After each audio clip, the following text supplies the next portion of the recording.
Let's start on the issue of strikes, shall we? Because as we were just hearing there, the Aslef union members, the train drivers who are members of Aslef, are walking out today. The RMT workers are walking out tomorrow. And both these strikes coincide with people trying to get to the Eurovision Song Contest. The Rail Minister, Hugh Merriman, told me that he thought that was deliberate. What do you think? Well, I'm one of those affected passengers who hope to get to Eurovision on Saturday, but won't be able to now. And one of countless passengers that over the course of industrial action have seen their journeys disrupted. And of course, it's not just passengers, it's patients, it's parents, it's people right across our economy suffering because we've got industrial action on a scale we haven't seen for decades in this country. And why is that? It's because people are absolutely desperate about the cost of living, and it's not that they're going out to strike even for significant game-changing pay rises. They're going out to fight to keep their pay up in line with their bills rising, and you can understand that. I think the challenge we've got is that the government, in terms of its industrial relations, makes the same mistakes over and over again, refusing to sit down and negotiate and talk, allowing the disruption to unfold, and then finally concluding that it's time to sit down and talk. And I heard what Mick Whelan said this morning. His members don't want to be out on strike. They do lose a day's pay whenever they do go. And in the middle of a cost of living crisis, who can afford to do that? So it's a miserable situation for everyone involved. And the Transport Secretary hasn't met with the union since before Christmas, and I think that's negligent, actually. Same pattern we've seen with the Health Secretary and other government ministers, and the British people are paying the price for it, and it's a desperately sad situation and one that the government's got to get a grip on. But should they have avoided the Eurovision Song Contest? Well, as for when the disruption takes place, that's a matter for the unions. I'd say that there isn't really an ideal day for industrial action of any kind. There are always things going on. And as I say, I've got a particular declared interest in this, and that I wanted to be at the Eurovision final on Saturday. But anyway, let's not worry about me. I'll get over it. What I am worried about is the fact that so many people are still seeing no light at the end of the tunnel, no end in sight, not just in terms of the industrial action, but let's think about families working right across the economy, actually. These miserable growth figures today, we are flatlining as an economy.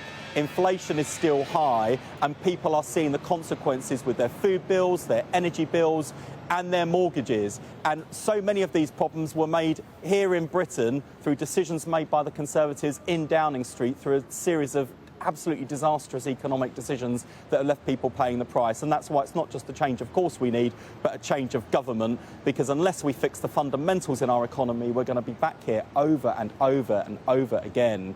And asking this lot to sort it out is like asking the arsonists to put out the fire they started. It's just not going to happen.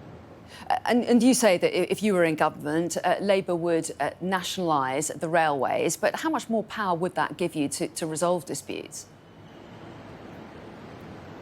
Well, I think the important thing about the railways is that the thing I find most frustrating is that the profits that are made in railways don't get reinvested in our railways for the benefit of British passengers. The profits are often being exported onto the European continent by the people who own our railways, which are, continental European taxpayers who use our fares to subsidise their fares and to invest in their services. Why? Because they've been smart enough to conclude that with a public service like this, you're better off being able to reinvest the profits and the proceeds of the services in providing good value fares for the passengers and good railway infrastructure, as we see on the continent. And, as with so many issues, I think the continental Europeans look at, us and think, oh, what on earth are they doing over there? Look at their health service, look at their railways, look at their economy, look at, nothing in this country is working at the moment. And so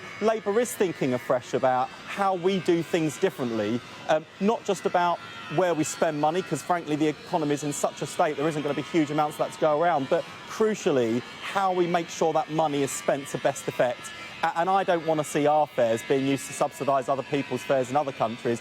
I want to see our fares used to be ploughed back into our railways, provide a great service, because it's not just about people being able to get around, important though that is, our railways are also vital economic infrastructure too. So if we want to understand why our economy does so badly, because people can't get to where they need to be, it's because they can't get treated on time in the NHS. There are so many things that are wrong in our country, in our public service at the moment, and I'm afraid so many of those problems have been made in the last 13 years by Conservative Prime Ministers in Downing Street.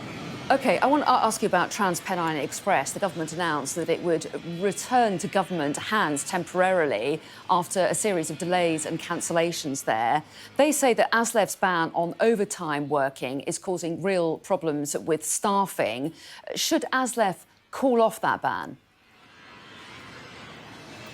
Well, this is the whole point of, and the importance of negotiation and sitting down and talking, because I think it's not just about pay, it's about wider terms and conditions. You know, the railways are in need of modernisation and modern practices. Let's have a sensible, grown-up discussion about that, and let's start solving the problems in our railways, because at the moment no one's happy. I mean, the passengers aren't happy, neither are the people working in the railways, and I feel really sorry for them too, dealing with us grumpy passengers when we're boarding late trains or boarding a packed train packed in like sardines because the previous train was cancelled. It's a really miserable experience for everyone, and I don't see any sign of a plan from this government. Labour does have a plan, and that's why we're working hard to win the next general election.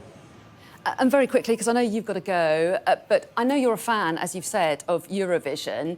Do you think it's regrettable that President Zelensky isn't being allowed to record an address for the contest tomorrow night? Oh, I wasn't aware of that, actually. I wasn't aware of that. You know, I think one of the things I'm proud of in terms of the UK hosting the Eurovision is that we're doing it on behalf of our friends in Ukraine. And I think this weekend is an opportunity, yes, to celebrate great music, although, you know, that's subjective, but great music that we'll see on the stage. This is also a really important moment to once again restate our country's solidarity with the people of Ukraine and their fight and their war effort. And one of the things I've found deeply inspiring in recent weeks are the way in which Ukrainian musicians and artists in underground bars and cellars, online, have been, you know, showing their talent and showing their resilience as the Ukrainian people. And anything we can do this weekend to once again reassert that solidarity between the people of Britain and the people of Ukraine, and to make clear to the Russians that we will never abandon Ukraine in their fight for freedom. Any opportunity we can seize to get that message across will be a great opportunity we should seize. OK, Wes Streeting, we appreciate your time this morning. Thanks very much indeed.